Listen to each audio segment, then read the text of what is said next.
చెప్పినా ఒకటే. రాముడు కావచ్చు, కృష్ణుడు కావచ్చు, ఈశ్వరుడు కావచ్చు, సుబ్రహ్మణ్య స్వామి కావచ్చు, అన్ని ఒకటే. ఒకటి ఎక్కువ తక్కువ ఉండవు.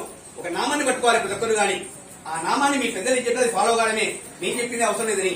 Not commercial matter. ఇది వ్యాపార దృక్పథం కాదు. ఇది ఒక చైతన్యం రావాలి, మనలో మార్పు రావాలని విశేషము. అందుకనే ప్రతి శనివారం కానీ ఇక్కడ పైన కానీ ప్రవచనం జరుగుతుంటాయి ఈ యొక్క టైంలో. ఎందుకంటే ఏమైనా డౌట్ క్లారిఫికేషన్ జరిగి మనలో ఒక ఉన్నత స్థాయికి ఎదగడానికి దోహదపడుతుందన్నమాట. ఇప్పుడు ఈ పాలన ద్వారా ఎవరికైనా వివాహం కావాలి, వివాహం కావాలి, సంతానం కలగాలి, సంతానం ఇక్కడికి రావాలి, రుణబాధ రుణ విముక్తి జరగాలి, సంపూర్ణ ఆరోగ్యాలు కానీ జాగ్రత్త ఈ మందులు ఏదైనప్పటికీ ఆరోగ్యం బాగుండాలని ఇక మనం పాల్గొన్నాము ఇక దేంట్లో ప్రతి ఒక్కరి యొక్క. అందుకే దాన్నే శ్రీరామ రక్ష సర్వ జగత్ రక్ష అంటారు. స్వామి నేను నా కుటుంబమే కాదు అందరూ బాగున్నాను కోరుకోవడమే. దాన్నే ఒక ప్రపంచం ఒక దేవాలయమని ప్రతి ప్రాణి యొక్క భగవంతుడి యొక్క అంశాన్ని స్థాయికి ఎదగాలి. అప్పుడు మనలో స్వార్థం ఉండదు. ఇప్పుడు స్వార్థం ఉండదో అప్పుడు అంతా విజయమే. ఆ స్వార్థాన్ని దాటుకోవాలి. స్వార్థం ఉంటేనే నాది నేను అహంకారం మనం పడుతుంటుంది అనమాట. కాబట్టి విశాలమైన దృక్పథానికి చాలా ప్రధానము విశేషం అనమాట. ఇంకోసారి అందరూ ఆంజనేయ శ్లోకాన్ని పలకండి. శ్రీరామ జయ రామ జయ జయ రామ శ్రీరామ జయ రామ జయ జయ రామ శ్రీరామ జయ రామ జయ జయ రామ శ్రీరామ జయ రామ జయ జయ రామ శ్రీరామ జయ రామ జయ జయ రామ శ్రీరామ జయ రామ జయ జయ రామ శ్రీరామ జయ రామ జయ జయ రామ.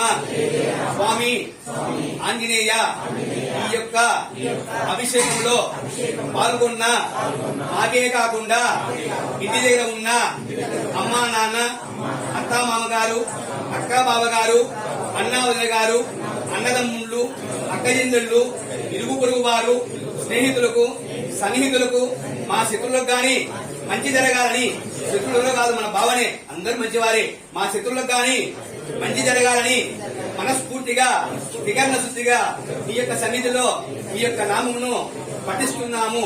ఆంజనేయం మహావీరం బ్రహ్మ విష్ణు శివాత్మకం బాలార్క సదృశం భాషం రామదూతం నమామిహం. ఇక్కడ తిరుమల తిరుపతి దేవస్థానం వారు ఇక హనుమత్ జయంతి పండుగలే కాకుండా సంవత్సరంలో ఒక 8 పండుగలు అనాదిగా వస్తున్నాయి. ఆ పండుగలన్నీ అంటే కంటిన్యూ చేస్తూ దానికి ప్రవచనాలు అనాదిగా వస్తున్న ప్రవచనాలు కంటిన్యూ చేస్తూ అదే కాకుండా ఇక్కడ వచ్చిన భక్తులందరికీ భక్తులు వారు జ్ఞానాన్ని ఇవ్వాలని ఇక్కడ నక్షత్ర వనం ఏర్పాటు చేశారు. అశ్వని, భరణి, కృత్తిక, రోహిణి, ముగశిర, ఆరుద్ర, పునర్సు, ఆశేష, మక, పుబ్బ, ఉత్తర, హస్త, చిత్త, స్వాతి ఈ 2 నక్షత్రాలు 7 చెట్లు 12 రాసులకు 12 చెట్లు నాటారు. ఈ విధంగా ఈ యొక్క వాతావరణం బాగుండాలి, కాలుష్యం పోవాలని ఒక సంకల్పంతో తిరుమల దేవస్థానం వారు అదే కాకుండా ఈ సివిల్ డిపార్ట్మెంట్ యాత్రలు వసతులు ఏర్పాటు చేశారు, అడ్మిషన్ బిల్డింగ్ ఏర్పాటు చేశారు. ఎన్నో డెవలప్మెంట్ యాక్టివిటీస్ ఉన్నాయి ఇక్కడ. అవన్నీ భక్తులు తెలుసుకుంటూ మనం చెప్తున్నారు స్వామి ఎంత మారింది, దేవస్థానం వచ్చి ఎంత మార్పు వచ్చింది చెప్తున్నారు భక్తులంతా. అది విశేషం. ఈ విధంగా తిరుపతి దేవస్థానం వారు చేస్తున్న కృషిని భక్తులంతా కొనియాడుతున్నారు. అదే కాకుండా ఇక్కడ ప్రతి కార్యక్రమాన్ని నిగూఢంగా నిష్పక్షపాతంగా జరుగుతున్నమాట విశేషము.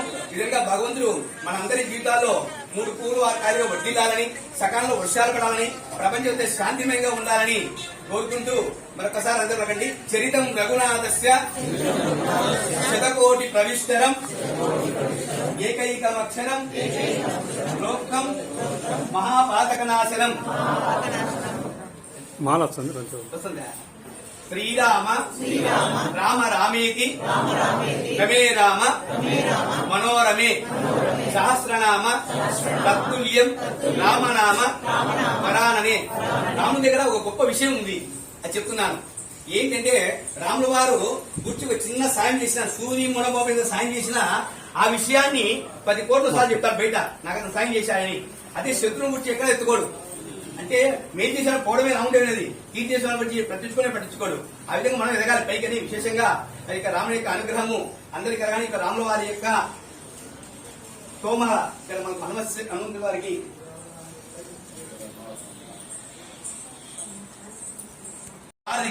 అందరు పెడితే ఇటుక తేలింది, రాముల వారు రాసి పెట్టింటే ఇటుక మునిగిపోయింది కిందికి. ఏమి స్వామి అందరూ అనుకున్నాడట రాముడి కన్నా రామనామం గొప్పదని. అప్పుడు ఆంజనేయుడు చెప్పాడట అదేం కాదు నాయన, ప్రపంచంలో రక్షించాలని రాముల వారు ఒక్కడే రక్షించాలి. రాముల వారు వదిలిపెట్టినప్పుడు కిందికి మనం ఎవరు రక్షిస్తారు? కాబట్టి రాముల వారు దానికి మోక్షాన్ని ఇస్తున్నాడు, కైమేదం ఇస్తున్నాడు అని అక్కడ ఇటుకకు ఆంజనేయ స్వామి చెప్పాడు. రాముడు రామనామం వేరు కాదు, 2 ఒకటే. రామ రామనామని అని ఆంజనేయ స్వామి వారి ఇక్కడ చెప్పడం జరిగింది. కాబట్టి ఇక్కడ చాలా మంది ఇటుక గొప్పది రామనామం గొప్పది అంటారు, తప్పని ఇక్కడ ఆంజనేయ స్వామి చెప్పారు. అది ఎందుకంటే ఎవరు మన పుట్టినగానే రామాన్ని రక్షిస్తారట, అప్పుడు రాముల వారే మనను కైవల్యం ఇస్తున్నప్పుడు ఎందుకుగా మోక్షం ఇస్తున్నాడు అనేక సందేశం చెప్పబడుతుందన్నమాట. ఈ విధంగా భగవంతుడు అందరికీ జరగకుండా. ఇంకోటి, మన చాలా మంది దొంగలు ఉంటారు, దేని దొంగలు ఉంటారు, బంగారం ఎదగవచ్చు, ఆస్తి ఆక్రమించుకోవచ్చు, ఇట్లా ఉంటారు. కానీ రాముల వారు మనం దొంగలిస్తున్నాడు. ఏంటి? మన బాధలు కష్టాలు దొంగలిస్తున్నాయట. ఆపదామపహత్తారం దాతారం, దొంగిలించి మన కష్టాలన్నీ దొంగిలించేసి మన రోగాలు దొంగిలించి మనకు ధనము సంపద కీర్తి ఆరోగ్యం ఇస్తున్నాయట. దాతారం సర్వ సంపదం లోకాభిరామం శ్రీరామం భూయో భూయో నమామ్యహం. అంటే ప్రపంచంలో రాముల వారు ఒక్కడే మన యొక్క బాధలను దొంగిలించేసి మనకి ఐశ్వర్యాన్ని కీర్తిని యశస్సుని ఇస్తున్నాడట. అది విశేష విధంగా భగవంతు ఈ రోజుతో నాది 30 సంవత్సరాలు ఇక్కడ రాముని కైంకర్యం చేసుకోవచ్చు. ఆ రాముని ఇంకా జన్మ ధన్యమైన అనుకుంటూ 4 మంచి విషయాలు చెప్తున్నాను. ఓం నమో నారాయణ. అందరికి మంచిగా పూజ చేసి